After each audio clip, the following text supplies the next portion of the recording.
नमस्कार दोस्तों, स्वागत करता हूं आप सबको फिर से एक नई कहानी में।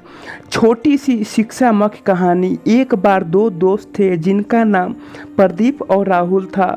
वह दोनों बहुत अच्छे दोस्त थे। स्कूल टाइम से ही उन दोनों में दोस्ती थी। दोनों को घर भी आसपास ही थे, जिससे वह दोनों आपस में बहुत समय बिताते थे। दोनों एक साथ पढ़ते थे, एक साथ खेलते थे, यहाँ तक कि कभी कभी शाम का खाना भी एक साथ खा लिया करते थे। लेकिन दोनों को काम करने का तरीका काफ़ी अंतर था। राहुल अपने काम को बहुत जल्दी करता और यह कोशिश करता कि वह सबसे पहले काम खत्म कर दे, यानी कि वह बहुत जल्दबाजी में रहता। और प्रदीप अपने काम को भले ही धीमी गति से करता, लेकिन वह सोच समझकर हर एक पॉइंट को ध्यान में रखकर करता, जिसके बाद उसको किए कार्य में कोई दिक्कत ना हो। राहुल अक्सर अपने काम में गलती कर बैठता था, लेकिन प्रदीप हमेशा ही काम में ज़्यादा समय लेता लेकिन एकदम परफेक्ट रिजल्ट देता। एक बार प्रदीप और राहुल दोनों सुबह मॉर्निंग वॉक पर चल दिए और चलते चलते दोनों में बातों बातों में बहस होने लगी कि तुझसे तेज मैं दौड़ सकता हूँ। अब दोनों दोस्तों में बातों बातों में शर्त लग गई कि आज देख ही लेता हूँ कौन तेज दौड़ सकता है। दोनों दौड़ लगाने के लिए तैयार हो गए। थोड़ी दूर शुरू हो जाती है। कुछ दूर दौड़ने के बाद प्रदीप रुक जाते हैं और अपने जूतों में कुछ देखने लगते हैं। प्रदीप के रुके देखकर राहुल ने प्रदीप से कहा, क्या हुआ, रुक क्यों गए? क्या तुम मेरे साथ दौड़ भी नहीं सकते?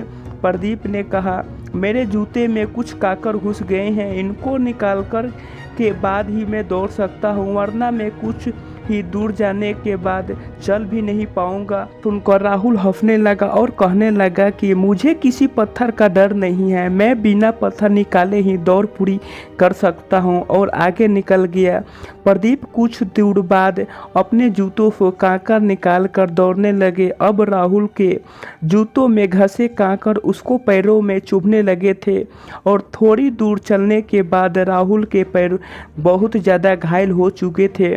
पैर से खून बहने लगे और दर्द से बेहाल जमीन पर लेट गए। अब प्रदीप कुछ आगे जा चुके थे। राहुल ने प्रदीप को आवाज़ लगाकर मदद करने को कहा। प्रदीप वापस अपने दोस्त के पास आया और उसकी मदद करने लगा। उसको पैर खून से लपटा हो गया था। प्रदीप अपने दोस्त को घर लेकर आया, फिर उसको पैरों में दवाई लगाई। जब राहुल का दर्द सही हो गया, अब राहुल को अपने किए काम को पछतावा होता। यह कहानी हमें एक ही बार कई बात सिखाती है कि एक ही हमें अपनी समस्या को बड़ी होने से पहले ही ख़त्म कर देना चाहिए। जैसे प्रदीप ने अपने जूतों से काकर पहले ही समय निकाल दिए थे, उसी प्रकार हमारी अनेक समस्या, जो बीमारी हो सकती है, कोई रिश्ता या गलतफहमी हो सकती है, या कई और समस्या हो सकती है, क्योंकि जब समस्या देखते देखते बड़ी हो जाती है तो फिर उसे सही करना मुश्किल हो जाता है। हमें दूसरी बात ये समझ में आता है कि जल्दबाजी हमेशा नुकसानदायक होती है।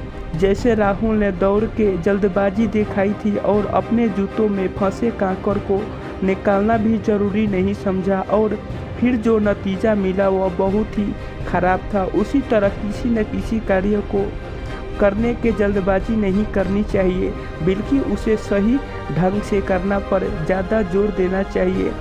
किसी संघर्ष एक ही बार हमें सही तरीके से हो सके। तीसरी बात हमें यह सिखाती है कि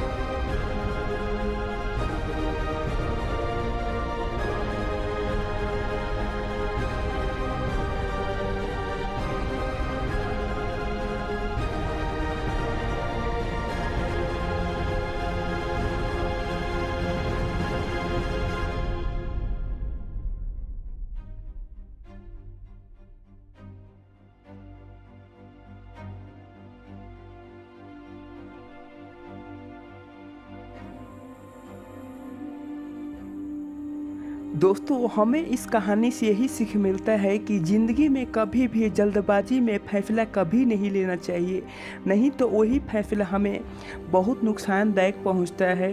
कहानी सुनने के लिए दिल से धन्यवाद आप सबका।